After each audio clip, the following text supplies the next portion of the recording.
Good morning, dear students. Today we are discussing about friction. Friction is a force which applies in the direction opposite to the force applied by the object on an object. Friction एक ऐसी force है जो उस force के opposite में apply होती है जिस फोर्स से ऑब्जेक्ट किसी दूसरे ऑब्जेक्ट को पुश या पुल करता है। आप इस फोटो और इमेज के थ्रू समझ सकते हैं। इसमें एक ऑब्जेक्ट एक बॉक्स को फॉरवर्ड पुश कर रहा है। So this is the force which is applied by the object on the box, but the frictional force is applied by the ground in opposite direction. The force of friction is because of irregularity between the two surface. इस second image में आप देख सकते हैं दो surface, एक box और एक सरफेस के बीच की जो इनर आउटर मार्जिन है उसके बीच में इरेगुलरिटीज है। If there is no irregularity there will be no force. The force of friction is generate because of irregularity between the surface. The force of friction always applied in the opposite direction of applied forces.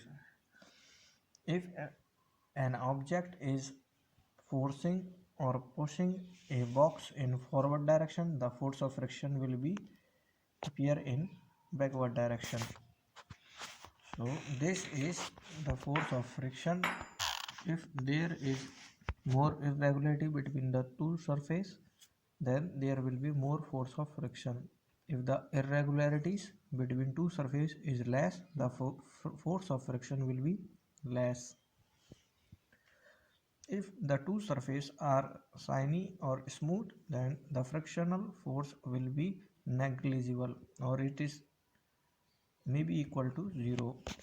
Now we are discussing about type of friction. In this diagram you can see that there are three type of friction. One is called static friction, when the applied force is less than the frictional force, means the force of friction between the box and the surface is more than the applied force. Then in this condition the box will not move forward. Static friction जिसमें कोई motion नहीं होगा because force of friction ज़्यादा है applied force से. Second, that is sliding friction, when box slide over the ground surface. In this case the applied force is more than the force of friction. And third type of friction is rolling friction, when the object roll over the surface. It not slide over the surface, it roll over the surface because for applied force is more than the rolling frictional force. Now in this another diagram you can see there is a bicycle which is running on rough road. So an object have to apply more force so that a bicycle can run on rough road. But if we compare this with a properly maintained or good condition road, then object have to apply less force. It means if the surface is more rough, then the friction will be more. If the surface is smooth, the force of friction will be less. This video is up to here. If you have any question, you can send in comments.